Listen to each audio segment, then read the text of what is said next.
everything right now. As you settle in and the world outside grows quiet, something extraordinary is happening. Light is traveling. Not somewhere far away. Not in some distant laboratory. Right here. Photons are crossing the room you are in. They move silently, without effort, touching everything they reach. The glow of your screen, the last traces of daylight through a window, the faint shimmer of a distant street lamp. All of it is light in motion. And it is moving unimaginably fast. Imagine standing at the edge of a long, straight road that stretches to the horizon. Now imagine something racing down that road so quickly that it arrives before you even blink. That is light. It crosses 1 billion kilometers every single hour. Nothing you have ever seen moves like this. Not a jet. Not a bullet. Not a meteor tearing through the upper atmosphere at 70 kilometers per second. Light is faster than all of them combined. It is the fastest thing the universe has ever allowed. And here is where the mystery begins. The universe does not just allow light to be fast. It demands that nothing surpass it. This is not a suggestion. It is not a guideline. It is a rule woven into the very fabric of space and time. But what if you could break that rule? What if, somehow, something traveled faster than light itself? Not in a movie, not in a thought experiment, but genuinely, physically, undeniably faster. What would happen to space? What would happen to time? What would happen to you? Picture this. You are aboard a vessel. It accelerates steadily, pressing you gently into your seat. The stars outside begin to shift color. Blue ahead, red behind. The clock on the wall begins to disagree with the clock on Earth. You are not dreaming. You are approaching the speed of light. And the universe is beginning to behave in ways that feel deeply, beautifully wrong. Distances are compressing. Time is stretching. The line between past and future is starting to blur. Now imagine pushing beyond that threshold. Imagine crossing the cosmic speed limit. The mathematics does not just bend. It shatters. Numbers become imaginary. Cause and effect begin to unravel. The arrow of time itself loses its direction. This is not science fiction. These are the real predictions of our most trusted equations. The same equations that power GPS satellites, guide spacecraft to distant planets, and predict the behavior of particles inside enormous colliders buried deep underground. When those equations meet the concept of faster-than-light travel, they do not return comfortable answers. They return paradoxes. They return contradictions. They return results so strange that even the physicists who discovered them paused in disbelief. And yet, the question will not go away. Every generation asks it. Every child who looks up at the night sky and sees a star impossibly far away wonders the same thing. Could we ever get there? Could we ever cross that distance in a single lifetime?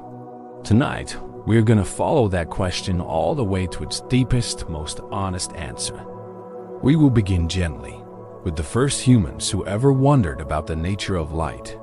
We will walk beside the scientists who measured its speed for the very first time, squinting across hilltops with lanterns and mirrors. We will meet the young clerk in a Swiss patent office who imagined chasing a beam of light on a bicycle. We will watch as his simple daydream became the most famous equation in history. And we will see what that equation truly forbids. Then we will go further. We will explore what happens to matter, to energy, to information itself as speed climbs toward that ultimate limit. We will discover why mass grows heavier, why clocks grow slower, why the universe resists with increasing stubbornness. And when we reach the limit, we will not stop. We will ask what lies beyond. We will examine warp drives, tachyons, wormholes, and quantum tunneling. We will look at each proposal with honest eyes, asking what the evidence actually supports. Some answers will surprise you, some will comfort you, and some will leave you staring at the ceiling with a quiet sense of awe, marveling at the strange and beautiful prison of spacetime that holds us all. This is not a story about frustration. It is not a story about limits. It is a story about the deepest architecture of reality. It is a story about why the universe is shaped the way it is, and what that shape quietly protects. So let your breathing slow. Let the weight of the day leave your shoulders. You do not need to memorize anything tonight. You only need to listen and wonder and drift along the current of the strangest question humans have ever asked. Tonight, we travel to the speed of light and beyond. Tonight, we discover what really happens when the fastest thing in the universe is not fast enough. And tonight, we go gently into the gap that science still cannot fully explain. The stars are waiting. Let us begin. Chapter 2. Why the speed of light keeps us awake at night. There is a reason this question matters to almost every person who hears it. It is not because we need faster spaceships. It is not because we are in any hurry. It is because the speed of light quietly shapes the size of our loneliness. Consider this. The nearest star beyond our sun is a system called Alpha Centauri. It glows in the southern sky, appearing as a single bright point. In truth, it is 3 stars, bound together by gravity, dancing slowly in the dark. It is roughly 4 light years away. That means the light you see from it tonight left its surface 4 years ago. You are not seeing it as it is now. You are seeing a memory, a ghost made of photons. If you could travel at the speed of light, you would still need 4 years to reach it. At the speed of our fastest spacecraft, the journey would take tens of thousands of years. Generations would be born and die aboard the vessel. This is the real weight of the question. It is not abstract physics. It is personal. It is the realization that the universe is heartbreakingly vast and that the speed of light, fast as it is, may never be fast enough to truly explore it. Every civilization that becomes aware of the stars must eventually face this truth. The cosmic speed limit is not just a number. It is a boundary that separates curiosity from contact. It separates dreaming from doing. And yet, knowing this does not diminish us. If anything, it deepens the beauty of our situation. We are small creatures on a tiny world, gazing outward into an ocean of light that takes billions of years to cross. That we ask the question at all is remarkable. That we have measured the speed of light, understood its role in the structure of reality, and begun to imagine ways around it speaks to something profoundly stubborn and lovely in the human spirit. This question also touches something quieter, something closer to home. It touches how we think about time. Because the speed of light does not only govern space, it governs the passage of moments. It connects distance and duration. When you learn that nothing can exceed the speed of light, you are also learning something about time itself. You are learning that time is not fixed. It bends. It stretches. It flows differently depending on how fast you are moving. This is not a metaphor. A clock on a fast-moving spacecraft ticks more slowly than a clock sitting still on Earth. This has been measured. Atomic clocks flown on jets return home slightly behind their stationary twins. The difference is tiny but real. And as you approach the speed of light, this effect grows enormous. Time nearly stops. A traveler moving at 99.9%, the speed of light would age only a fraction as much as the people waiting back on Earth. So the speed of light is not just a wall. It is a doorway into a strange relationship between space and time, one that challenges our deepest assumptions about how the world works. It makes the familiar feel alien. For many people, this is unsettling. For others, it is profoundly comforting. It means the universe is deeper than it appears. It means there are still mysteries woven into the simplest things, like a beam of light crossing a quiet room. Tonight, we explore those mysteries not to frighten ourselves, but to expand the edges of what we know. Understanding the speed of light does not shrink the universe. It reveals how astonishingly layered and interconnected everything truly is. There is peace in that. There is peace in knowing that the same rules that prevent us from reaching distant stars also hold atoms together, allow chemistry to function, and make life itself possible. The speed limit is not a cage. It is the architecture. It is the scaffolding on which everything depends. Without it, cause would not lead to effect. Communication would collapse. The orderly unfolding of events, one moment following another, would dissolve into chaos. So when we ask what happens if you travel faster than light, we are really asking what holds reality together. We are asking what the universe would become if its most fundamental rule were broken. The answer matters for everyone. It matters for the physicist and the philosopher. It matters for the child and the dreamer. It matters for anyone who has ever looked up at the sky and felt both wonder and aching distance at the same time. You do not need a degree to feel the weight of this question. You only need to have noticed how far away the stars are, and how short a human life can feel, and how beautiful it would be to bridge that gap. That longing is ancient. It predates telescopes and equations. It lives in every myth about flying too close to the sun, in every story about ships that sail beyond the edge of the world and into the unknown. Tonight, we honor that longing. We follow it with evidence, with patience, with care. We will not rush. We will let each idea arrive gently, like light itself, traveling faithfully across the dark to reach us exactly when it should. Chapter 3. The first humans who chased the light. Long before anyone measured the speed of light, people watched it arrive. They saw sunlight break over hilltops. They saw lightning split the sky. They saw firelight flicker across cave walls. And they wondered what this glowing, weightless substance truly was. The ancient Greeks debated light endlessly. Some believed it was a stream of tiny particles flung outward from luminous objects. Others thought it was a wave, rippling through an invisible medium. A few even believed that eyes themselves projected light outward. Empedocles, who lived around 450 BCE, was among the first to suggest that light traveled at a finite speed. He imagined it flowing from the sun like water from a spring, taking some small amount of time to reach the earth. Aristotle disagreed. He believed light was not a moving thing at all. He thought it was an instantaneous quality, a change in the state of the medium between object and eye. In his view, light did not travel. It simply appeared. For nearly 2,000 years, Aristotle's view dominated Western thought. Light was instantaneous, or so nearly everyone believed. The question lay dormant, a sleeping seed waiting for the right conditions to finally grow into something extraordinary. The Islamic Golden Age brought fresh curiosity. Around the year 1000, a scholar named Ibn al-Haytham wrote the Book of Optics.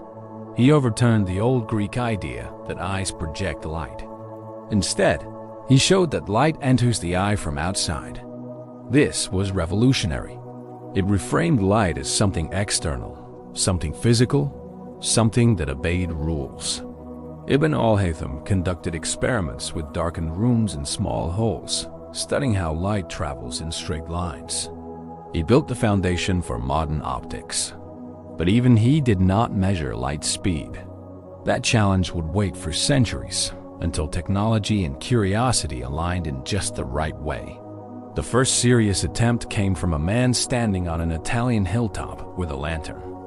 In 1638, Galileo Galilei proposed an experiment. Two people would stand on distant hills, each holding a covered lantern. One would uncover their lantern. The second, upon seeing the flash, would uncover theirs. The delay would reveal light's travel time. Galileo tried this. It did not work. The distance was too small and human reaction time far too slow. Light crossed the gap between the hills almost instantaneously. But Galileo did not conclude that light was infinitely fast. He suspected it was simply very, very quick. The real breakthrough came from space itself. In 1676, a Danish astronomer named Ole Rachmer was studying Jupiter's moon Io. Io orbits Jupiter with remarkable regularity, disappearing behind the giant planet and reappearing like clockwork. But Rachmer noticed something strange. When Earth was closer to Jupiter, Io's eclipses arrived slightly early. When Earth was farther away, they arrived slightly late. The difference was small, about 22 minutes across the full range of Earth's orbit. Rachmer realized what was happening. Light from Io had to travel farther when Earth was on the opposite side of its orbit. Light from Io had to travel farther when Earth was on the opposite side of its orbit. The delay was not caused by Io changing speed. It was caused by light needing extra time to cross the additional distance. Using the best estimate of Earth's orbital diameter, Rachmer calculated the speed of light. His answer was roughly 220,000 kilometers per second. It was not perfectly accurate, but it was breathtakingly close. And it proved that light had a finite measurable speed. This was a quiet revolution. For the first time in human history, light was no longer mysterious and instantaneous. It was a physical thing that moved through space at a definite pace.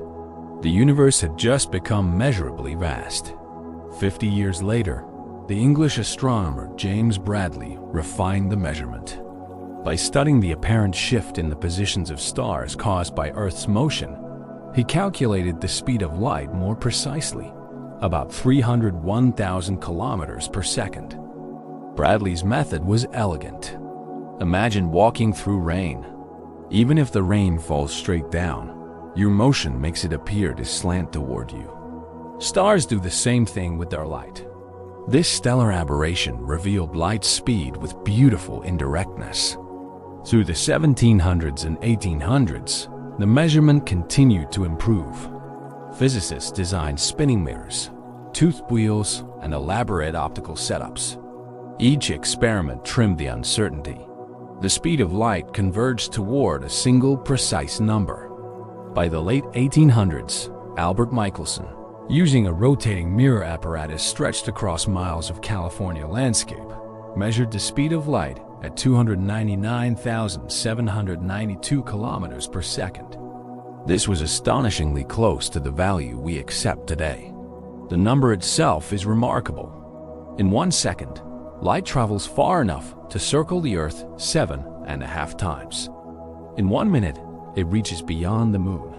In 8 minutes, it arrives from the sun. These are distances that stagger the imagination. And now the stage was set. Humanity had measured the speed of light, but no one yet understood why that speed mattered so profoundly. That understanding would require a young man with unruly hair and a habit of daydreaming about riding beams of light. Chapter 4. The universe measured in light. Armed with a number, scientists began to measure the cosmos. And what they found was both magnificent and humbling. The speed of light did not just describe how photons behave. It became the ruler with which we measured everything beyond our small world. Start close to home. The moon orbits Earth at an average distance of about 384,400 kilometers. Light covers that distance in roughly 1.3 seconds. When astronauts spoke from the lunar surface, their words took over a second to reach mission control.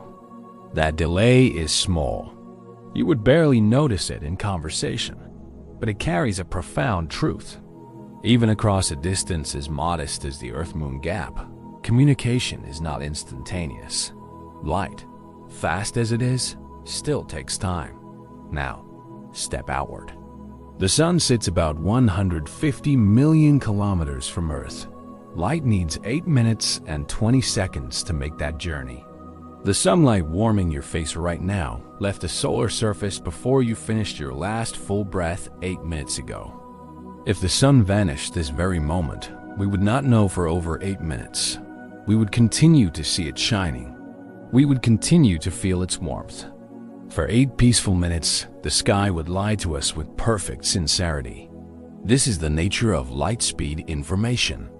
Everything you see in the sky is a portrait of the past. The deeper you look into space, the further back in time you are seeing. The universe shows us its history simply by being large. Move further still.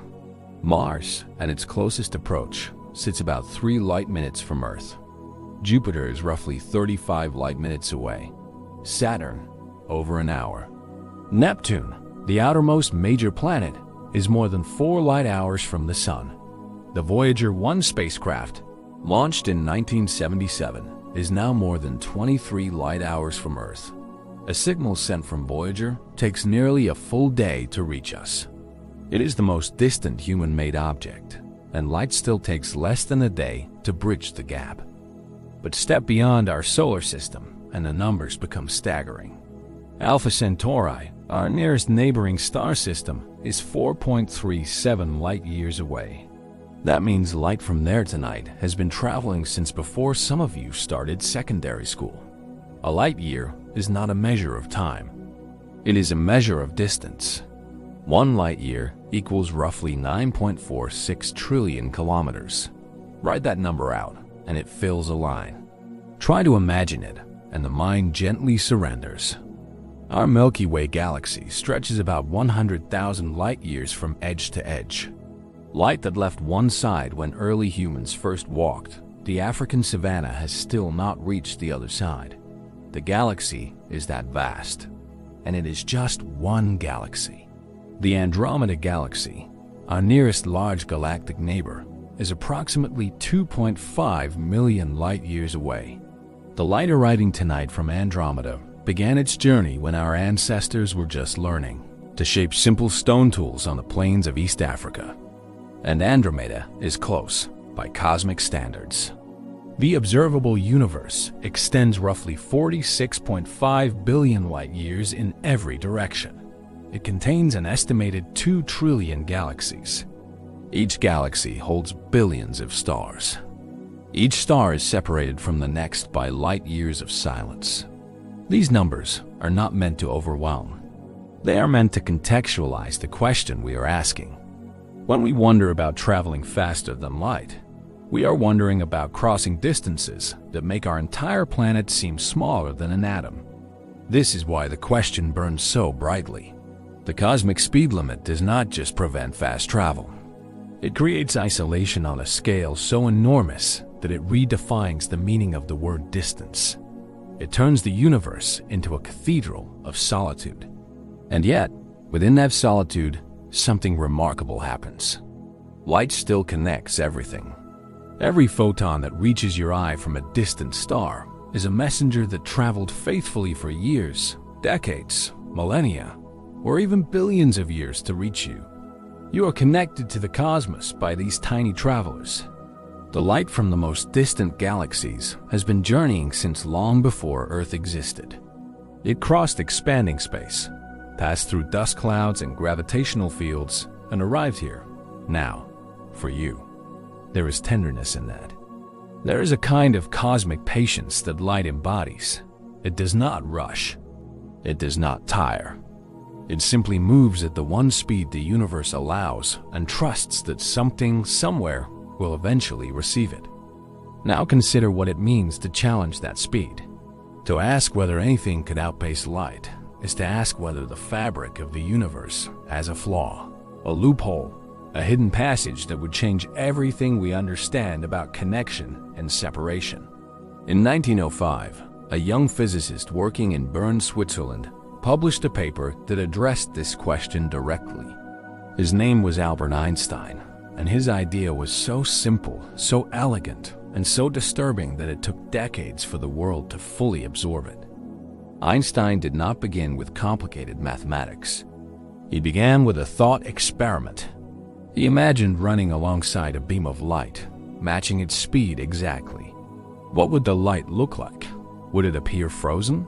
Would it still behave like light? The answer he found broke open everything.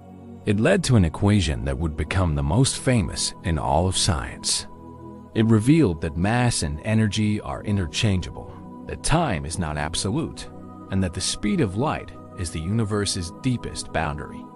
What that equation truly means for faster-than-light travel, what it allows, what it forbids, and what strange loopholes might exist at its edges. is where our story turns next.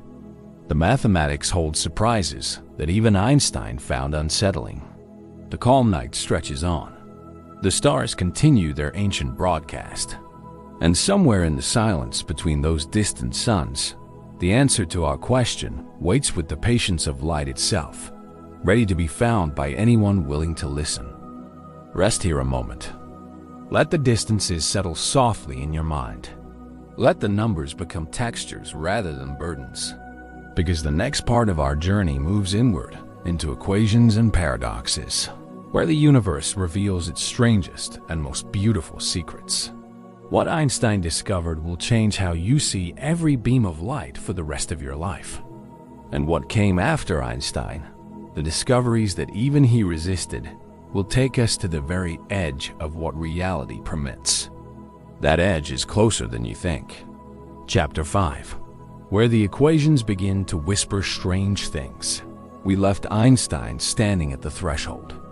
His special theory of relativity, published in 1905, gave humanity a precise and elegant framework. Energy equals mass times the speed of light squared. Simple in appearance, revolutionary in consequence. But within that framework, tensions began to emerge almost immediately. Not errors, exactly. Something more subtle. The equations worked flawlessly for everything moving slower than light. They predicted outcomes that experiments confirmed again and again with stunning precision. The trouble appeared when physicists pushed the mathematics toward the speed of light itself. As any object with mass accelerates closer to light speed, something unsettling happens. Its relativistic mass increases, not slightly, not gradually. It climbs toward infinity. Imagine pushing a boulder up a hill. Now imagine that with every step, the boulder doubles in weight, then doubles again and again. By the time you near the summit, the boulder weighs more than the Earth. That is what approaching light speed does to mass. To accelerate an object with mass to exactly the speed of light would require infinite energy. Not a lot of energy. Not an unimaginable amount. Literally infinite. Every power source in the observable universe combined would not be enough. The mathematics is absolute. This is the wall. This is the boundary Einstein's equations draw with unyielding clarity. Nothing with mass can reach the speed of light. And if it cannot reach that speed, it certainly cannot exceed it. The case appears closed. But here is where the whispers begin. Einstein's equations describe what happens below the speed of light beautifully. They describe what happens at the speed of light as a boundary. But they do not describe what happens on the other side. They simply break down. They return impossible numbers. Specifically, when you insert a velocity greater than light speed into the Lorentz equations, you get results involving the square root of a negative number. In mathematics, these are called imaginary numbers. They are not meaningless. They are used throughout physics. But here, their appearance is deeply strange. Imaginary numbers in this context could mean that the question is nonsensical. Many physicists interpret it that way. But others have wondered whether the equations are not saying no. Perhaps they are saying something else entirely, in a language we do not yet fully understand. In 1962, a physicist named Alexa Myron-Bialyak and his colleagues proposed something audacious. What if there existed a class of particles that were born faster than light? Particles that had never been slower. Particles for which light speed was a floor, not a ceiling. They called these hypothetical particles tachyons, from the Greek word tachys, meaning swift. Tachyons would not violate relativity by accelerating past light speed. They would simply exist on the other side, always having been there, never needing to cross the barrier. The mathematics permitted this, at least formally. Tachyons would have imaginary mass. They would lose energy as they gained speed. The slower they went, the more energy they would carry. At exactly light speed, they would require infinite energy to decelerate to that boundary. This was a mirror image of ordinary matter.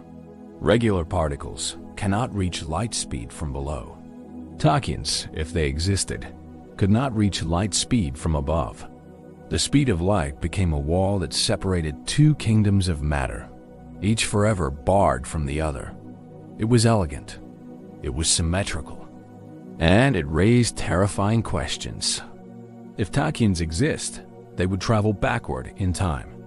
This is not speculation layered on top of the theory. It emerges directly from the mathematics.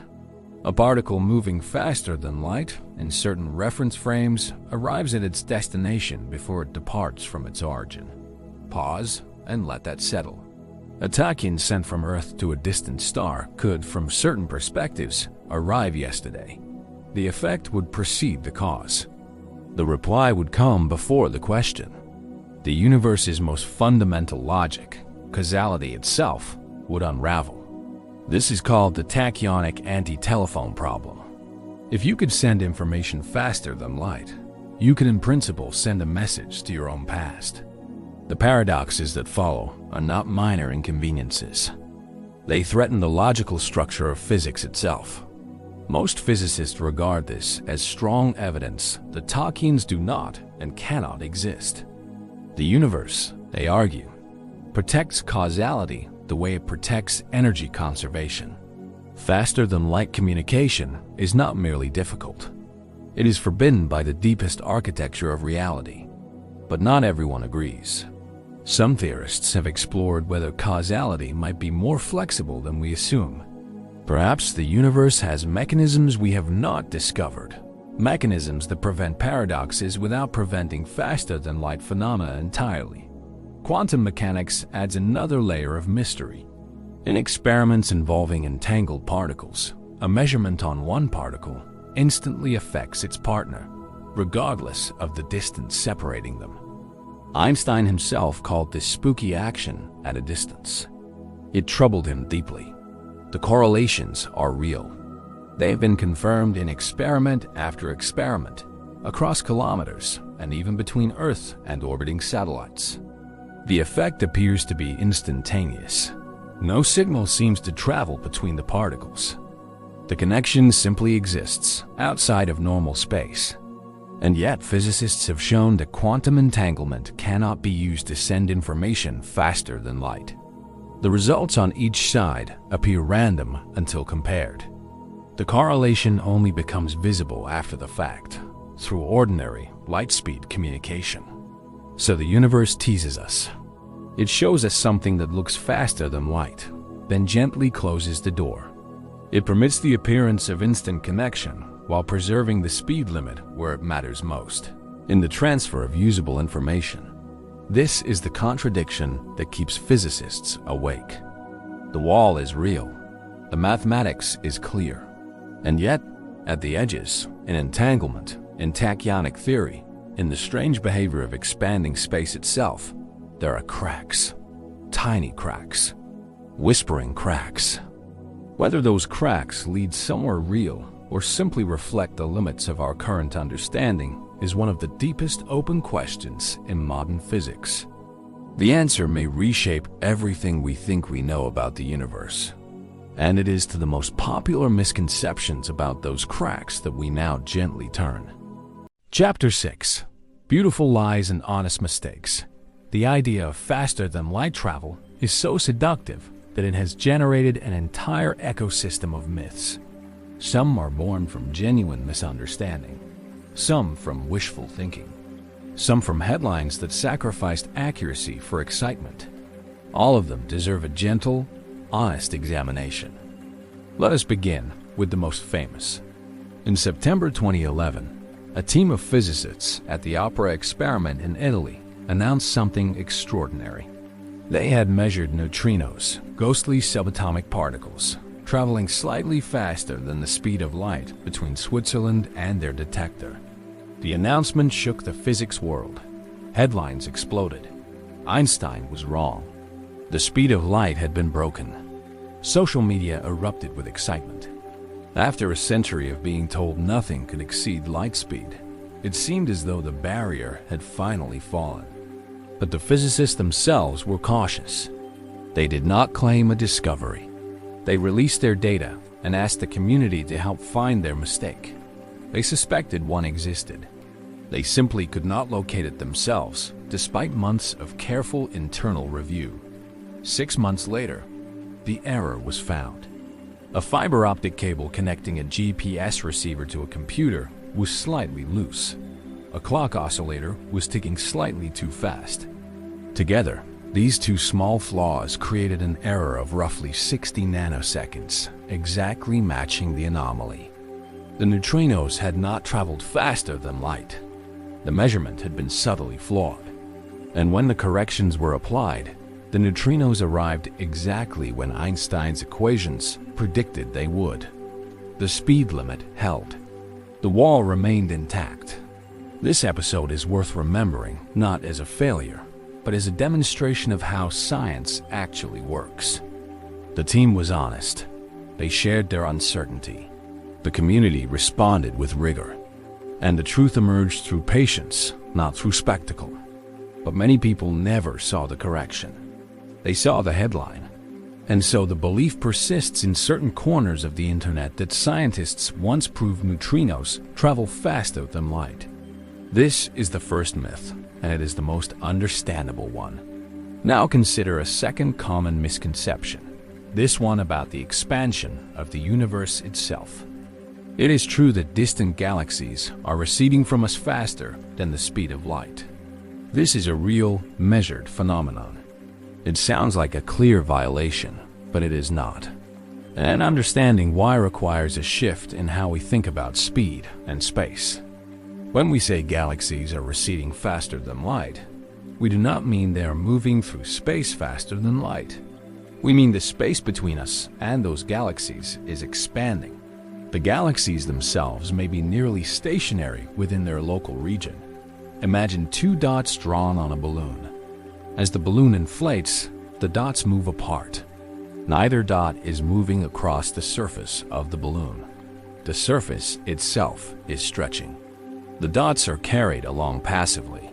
Their separation increases without either one exceeding any local speed limit. This is what the expansion of the universe does. Space itself grows. Galaxies embedded in that space are carried apart. The rate of separation can exceed light speed because no object is moving through space faster than light. The rule remains unbroken in its original form.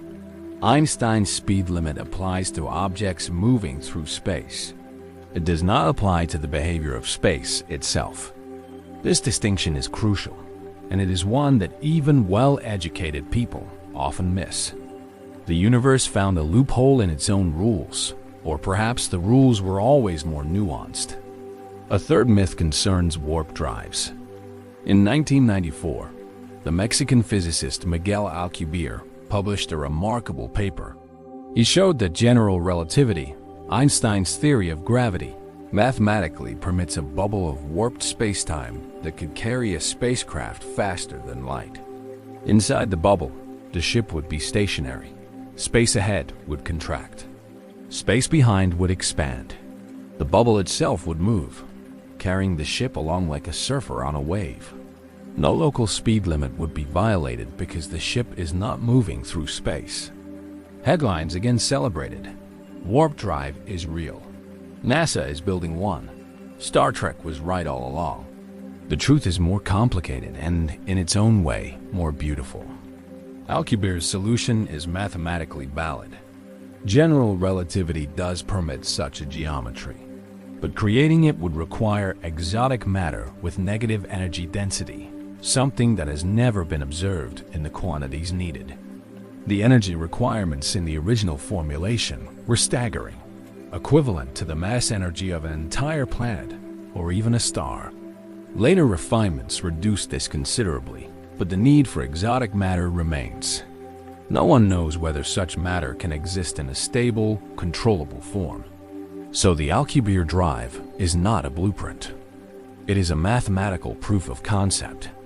It tells us that the equations of general relativity do not categorically forbid faster-than-light travel, but the gap between mathematical permission and physical realization may be unbridgeable. There's a gentle lesson here. When someone shares a breathless claim about faster-than-light breakthroughs, the kindest response is curiosity followed by patience. The universe does not yield its deepest secrets to headlines.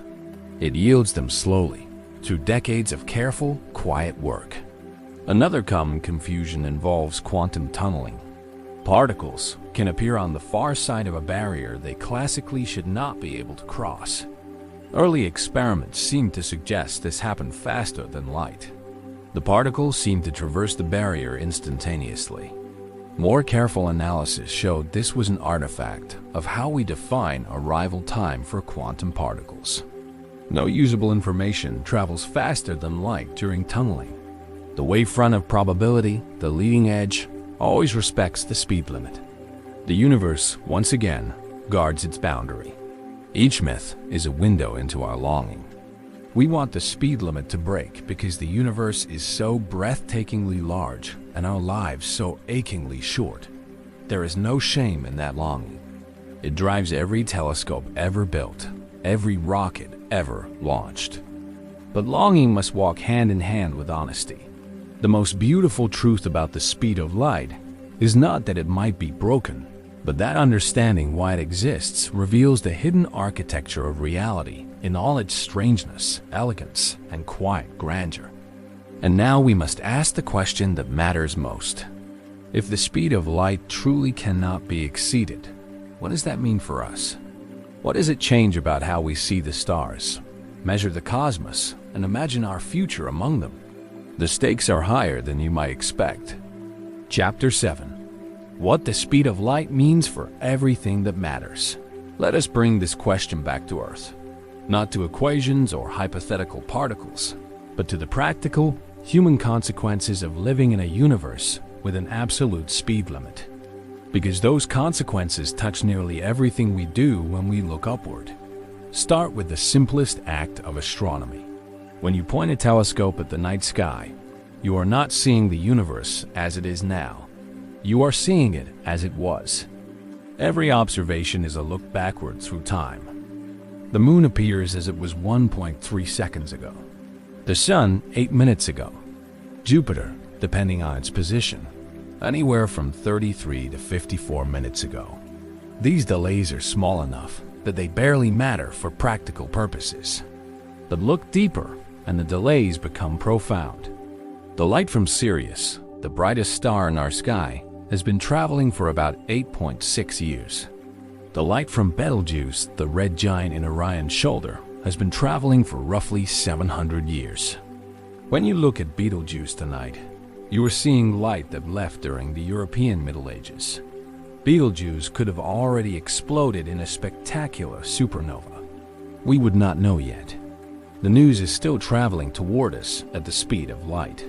This is not a trivial observation. It shapes the fundamental nature of astronomy. We cannot see the universe in real time. We can only see its past, layered in shells of increasing distance and age, like rings inside a tree stretching outward to the edge of visibility. The cosmic microwave background, the oldest light we can detect, has been traveling for over 13.8 billion years. It shows us the universe as it was just 380,000 years after the Big Bang. Everything we know about the early cosmos comes from this ancient light. If we could somehow receive information faster than light, the entire field of astronomy would transform overnight. We could see distant events as they happen. We could monitor stars in real time across the galaxy. The universe would become present tense for the first time. But we cannot. And that limitation is not merely inconvenient. It defines the boundary of the observable universe. Beyond a certain distance, light has not had enough time to reach us since the universe began. That boundary is absolute, for now. There may be galaxies, stars, and worlds beyond the observable universe that we will never see, never detect, never know about.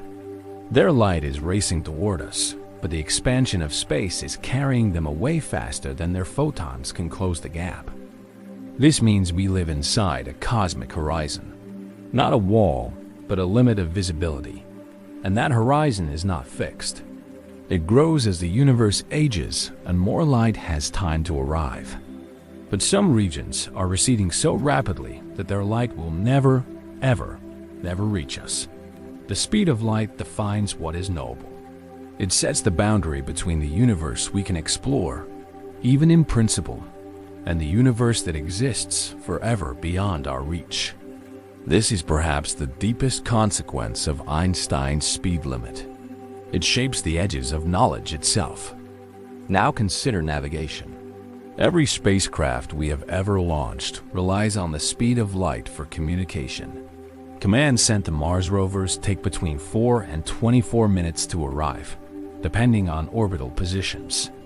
The rover must operate autonomously during that delay. For missions to the outer planets, the delays grow longer.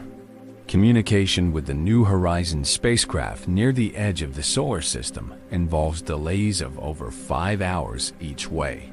A simple question and answer takes more than 10 hours. Patience becomes mission critical. If humanity ever sends spacecraft to other stars, the delays will be measured in years. A ship approaching Alpha Centauri could not call home for help and receive a reply within any useful time frame. Every decision would need to be made independently.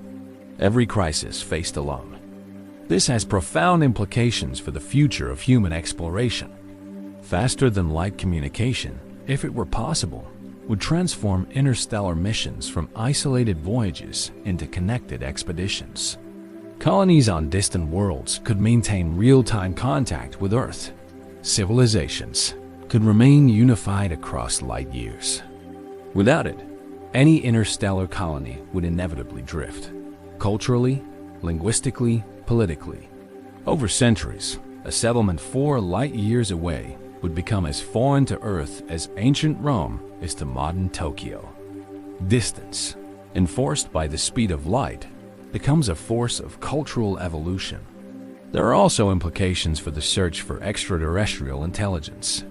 If other civilizations exist and they are bound by the same speed limit, then communication between stars is inherently slow. A radio message sent to a star 100 light years away takes a century to arrive. A reply takes another century to return. A simple exchange of greetings would span 200 years. Civilizations would need to be patient on timescales that dwarf individual human lifetimes.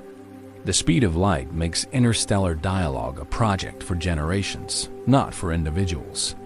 Some scientists have suggested this explains the Great Silence, the puzzling absence of detectable alien signals. Perhaps civilizations exist but are simply too far apart and too brief to establish contact. The speed of light creates isolation that may be the default condition of intelligence in the universe. This thought is often presented as melancholy, but there is another way to hold it. If every civilization in the universe faces this same beautiful constraint, then we are all united by a shared condition. We are all islanders, gazing across the same vast ocean. The speed of light connects even as it separates. It gives us the stars to look at. It delivers their ancient stories to our eyes. It makes the sky a museum of cosmic history, painted in photons that travel faithfully through the darkness to reach us exactly here. And there is one more consequence, perhaps the most important of all. The speed of light means that the universe unfolds in time. Events have an order. Causes precede effects. The story of reality moves forward, page by page, moment by moment, in a sequence we can follow. Without that speed limit, time itself becomes incoherent. Paradoxes emerge. Effects precede causes. The narrative of existence collapses into chaos. The speed of light is not just a constraint on travel. It is the guardian of time's arrow, the protector of history's flow. So when we ask whether the speed of light can be exceeded, we are asking whether time itself can be undone. We are asking whether the orderly universe we inhabit is fragile or fundamental. We are asking whether the story of reality has a structure that can be trusted. The answer to that question lies deeper than anything we have explored so far. It lies in the place where general relativity meets quantum mechanics, where black holes bend space into knots, and where the fabric of spacetime itself may contain hidden dimensions and secret passages. That is where we are going next. Into the deepest, strangest territory physics has ever mapped. Into the place where the speed of light stops being a simple number and becomes a doorway into the most fundamental mystery of existence. The night is still young, the stars are still shining, and the most extraordinary part of this journey is about to begin, in the space where Einstein's beautiful theory meets its own limits and something new, something barely glimpsed, waits quietly in the dark. Breathe slowly, let the quiet hold you. What comes next has never been fully explained by anyone. It is the frontier where certainty ends and wonder begins, and we will walk it together, one gentle step at a time. Chapter 8. 3 doors at the edge of known physics. We've arrived at the frontier. Behind us lies a century of measurement, theory, and careful experimentation. Ahead lie the deepest questions physics has ever confronted. 3 competing ideas offer possible paths beyond the speed of light. Each is beautiful. Each is incomplete.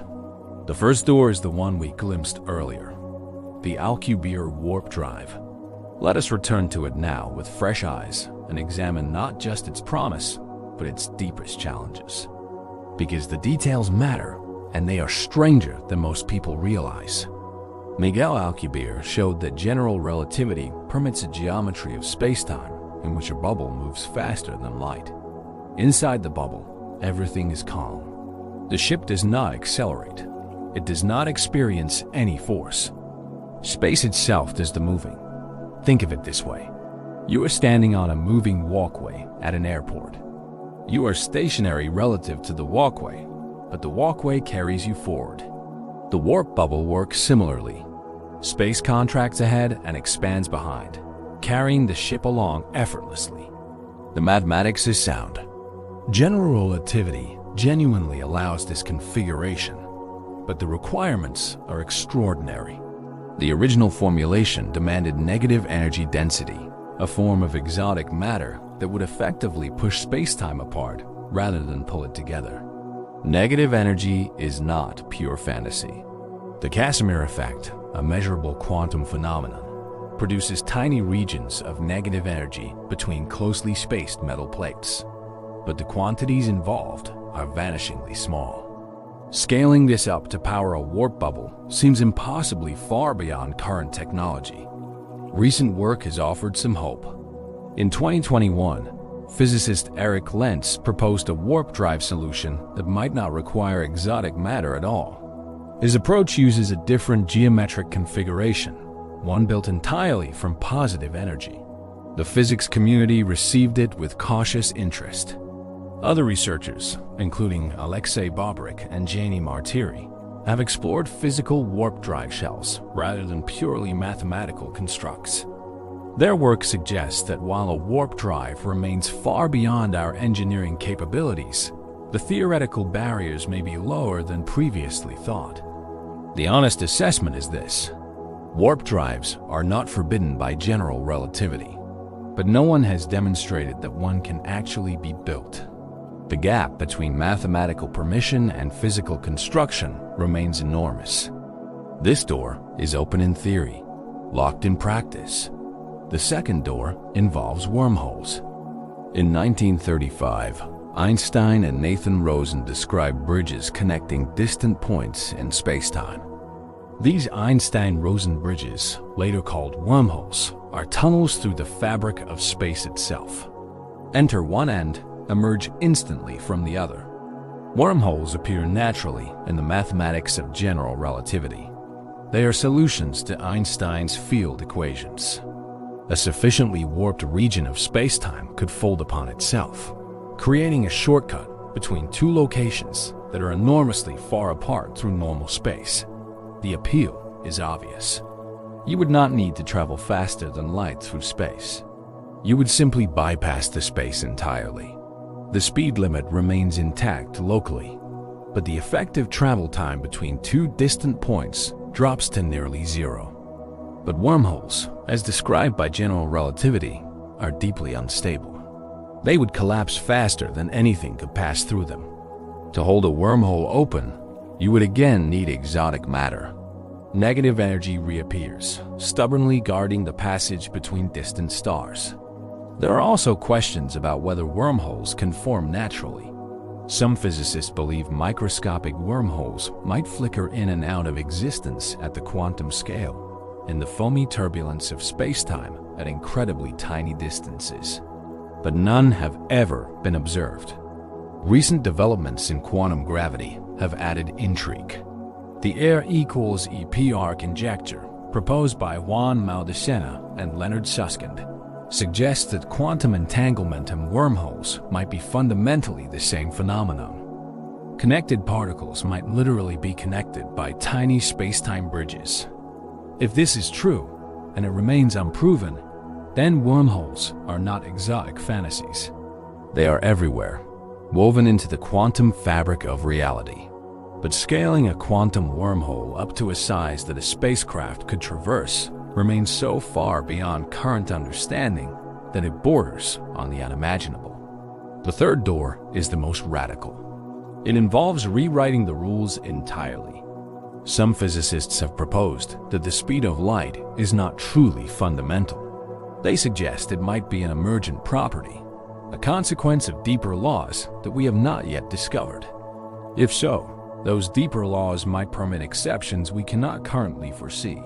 Variable speed of light theories, explored by João Maguio and Andreas Albrecht among others, suggest that light may have traveled at different speeds in the very early universe. If the speed of light can change, perhaps it is not the absolute boundary we believe it to be.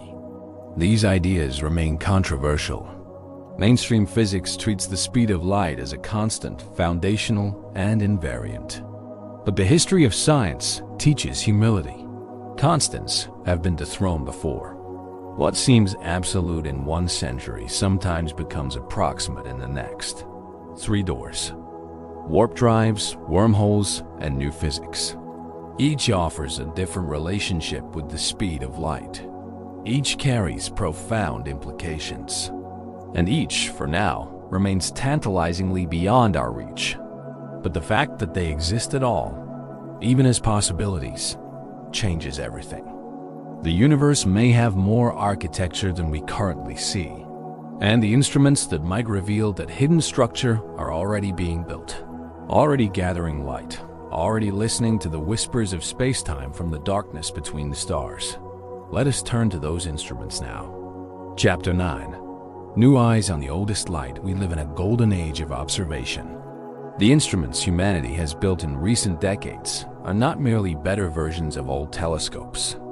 They are entirely new senses, capable of perceiving aspects of the universe that were previously invisible to us.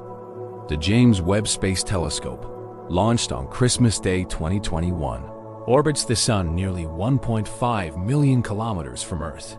Its golden mirror, 6.5 meters across, collects infrared light from the most distant objects in the observable universe. Webb has already transformed our understanding of cosmic history. It has revealed galaxies that formed surprisingly early, within a few 100 million years of the Big Bang. These galaxies are larger and more structured than our models predicted. Something about our understanding of the early universe may need revision. This matters for our question.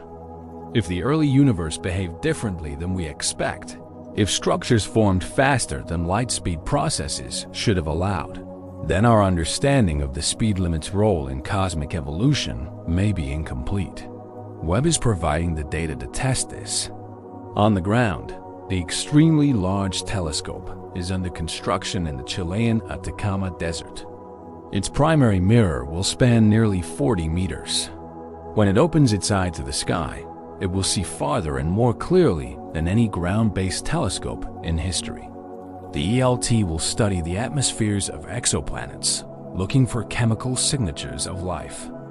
It will observe the motions of stars near the galactic center with unprecedented precision. And it will test predictions of general relativity in environments of extreme gravity, where deviations might first appear. But perhaps the most revolutionary new instruments are not telescopes at all. They are gravitational wave detectors. LIGO, Virgo, and Cadra listen not for light, but for ripples in spacetime itself, produced when massive objects like black holes and neutron stars collide. Gravitational waves travel at the speed of light. This was confirmed in 2017, when both gravitational waves and light from a neutron star merger arrived at Earth within 1.7 seconds of each other, after traveling 130 million light years. The speed limit held, tested across an enormous distance. But gravitational wave astronomy is still young. Future detectors, like the space-based LISA observatory planned for the 2030s, will be sensitive to entirely different frequencies. They will hear the mergers of supermassive black holes, events that reshape the space-time geometry of entire galactic cores. These observations might reveal unexpected behavior. If space-time has hidden dimensions, as string theory suggests, gravitational waves might leak into those extra dimensions, arriving slightly weaker or slightly delayed compared to predictions. Such an anomaly would be a crack in our current understanding. No neutrino observatories add another layer. The ice cube detector at the South Pole uses a cubic kilometer of Antarctic ice to detect neutrinos from cosmic sources. These ghostly particles pass through nearly everything, offering a view of the universe that light cannot provide. In 1987, neutrinos from a supernova in the Large Magellanic Cloud arrived at Earth roughly 3 hours before the visible light. This was not because they traveled faster. It was because they escaped the collapsing star before the shock wave reached the surface and released photons. But the precise timing of neutrino arrivals from cosmic events provides an exquisitely sensitive test of whether all particles truly travel at the same maximum speed. Any deviation, even by a trillionth of a percent, would hint at new physics lurking beneath the standard model. So far, no deviation has been found. Every test, every measurement, every observation across every messenger, light, gravitational waves, neutrinos, confirms the same speed limit with breathtaking consistency. The wall stands firm against every instrument we have aimed at it, and yet the tests continue, because science is not about confirming what we already believe. It is about probing the edges of knowledge with ever sharper tools, looking for the tiny discrepancies that might signal something genuinely new lurking just beneath the surface. There is one more area where new science is pressing against the speed limit, and it involves the nature of spacetime itself. Loop quantum gravity, one of the leading approaches to quantum gravity, suggests that spacetime is not smooth and continuous. At the smallest scales, far tinier than any atom, space may be granular, composed of discrete units like pixels in a cosmic image. If spacetime has a granular structure, then the speed of light might not be perfectly constant for all wavelengths of light. Extremely high-energy photons might travel at very slightly different speeds than low-energy ones.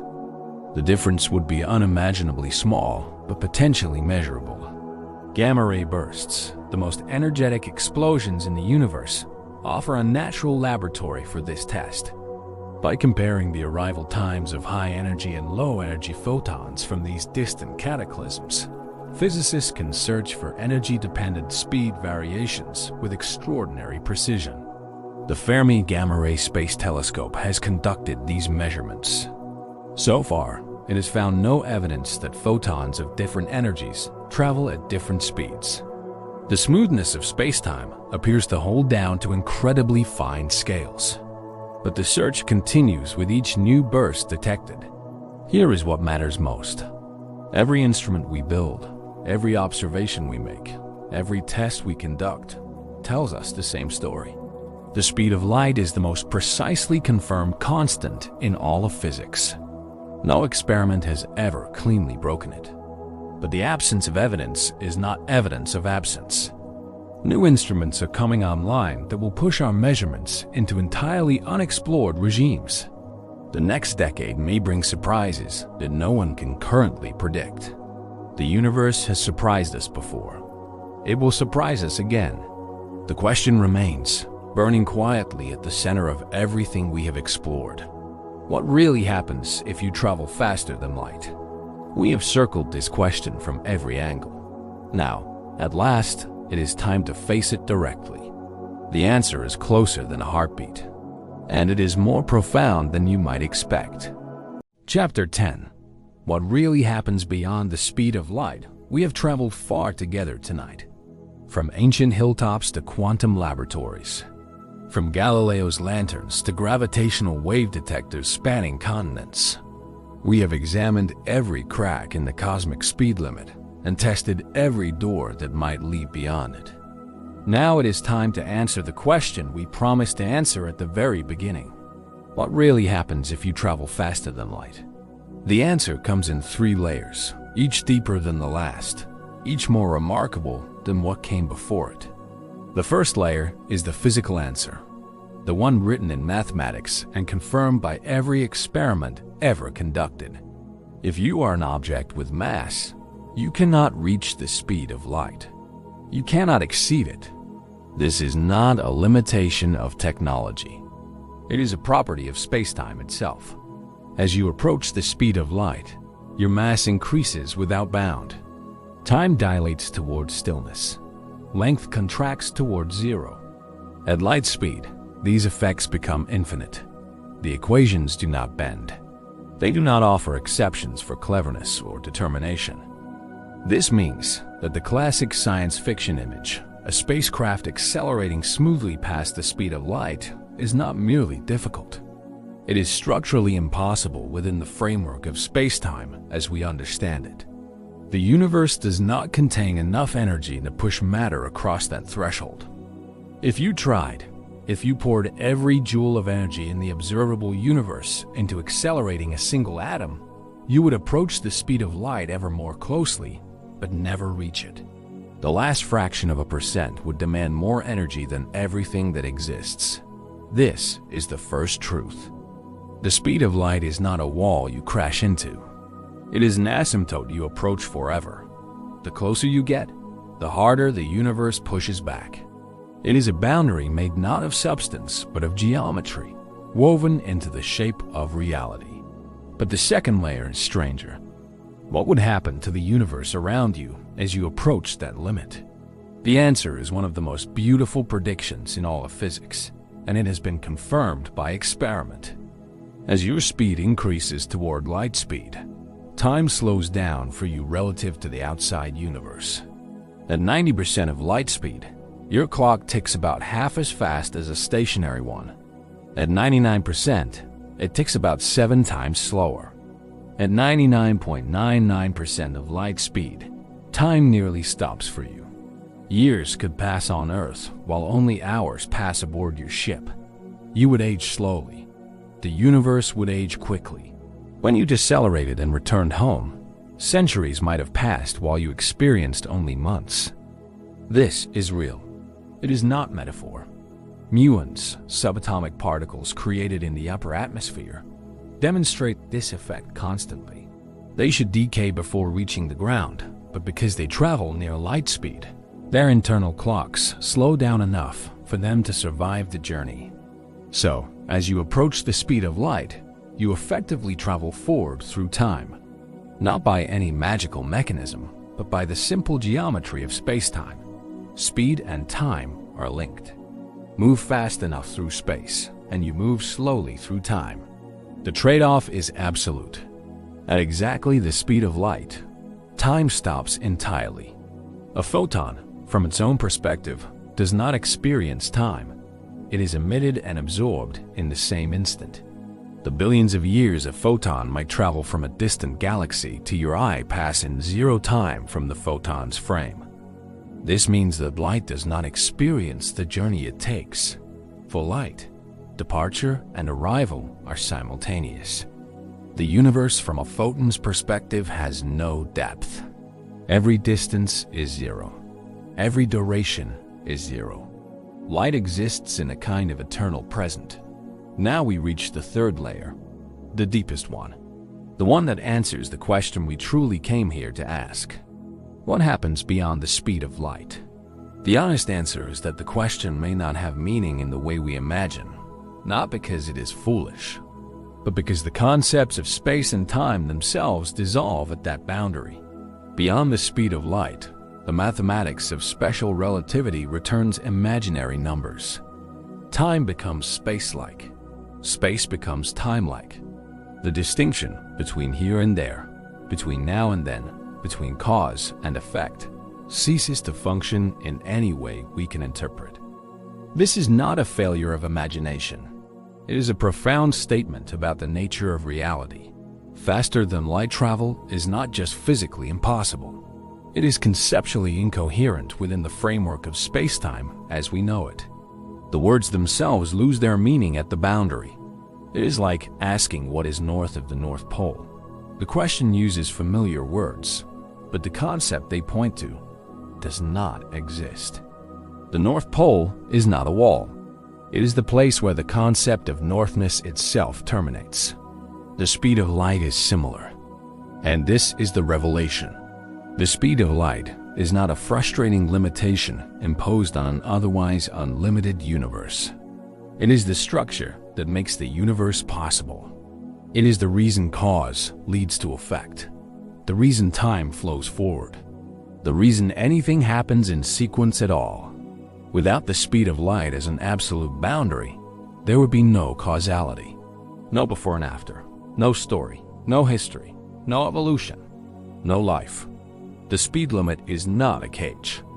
It is the architecture that permits existence itself to have a narrative. Every moment you have ever experienced, every memory, every breath, every heartbeat exists because the speed of light ensures that events happen in order. That time moves in one direction, that the universe unfolds rather than collapses into a timeless, causeless blur. So what really happens if you travel faster than light? Reality unravels. Not dramatically, not explosively, but fundamentally. The framework that makes experience possible ceases to function. You do not arrive somewhere else faster. You stop existing in any way that the word existing can describe. But here's the comfort in that truth. The same boundary that prevents us from reaching distant stars in a single afternoon is the boundary that gives us mornings and evenings, beginnings and endings, the gentle rhythm of a life unfolding moment by beautiful moment. The speed of light does not lock us in. It gives us time itself. And time, with all its aching limitations, is also the medium through which every precious thing unfolds. Every sunrise, every conversation, every quiet moment of wonder beneath a sky full of ancient, patient light. We may never cross the speed of light, but we were never meant to escape time. We were meant to live within it, gently, fully, with wonder at the extraordinary fact that the universe built itself a speed limit, and in doing so, built us the gift of experience. The stars remain far away, but they are always speaking to us, one photon at a time, at exactly the pace the universe intended. And that pace, it turns out, is precisely fast enough to fill a life with beauty. The night has deepened now. The stars above have not moved, or so it seems. In truth, they have been drifting. Light has been traveling, and the universe has expanded just slightly in the time it took to tell this story together. You know something now that you did not know before. Not just facts. Something quieter. You know that the speed of light is not a wall built to keep us small. It is the heartbeat of reality, steady and faithful, giving shape to time and meaning to distance. The furthest galaxy is sending light toward you right now. It will travel for billions of years. It will cross voids that have no name. And perhaps, long after everything we know has changed beyond recognition, that light will arrive somewhere and be received by something capable of wonder. That is the open question we leave you with. Not whether we can break the speed of light, but whether the universe, in all its patient architecture, has already given us something more profound than speed. It has given us the time to wonder and the light to see by. Rest now. Let the stars keep their ancient pace. And if you enjoyed this journey through the quiet architecture of reality, consider subscribing to Science Asleep. More gentle voyages await, drifting through the deepest mysteries the universe has whispered, waiting for someone like you to listen.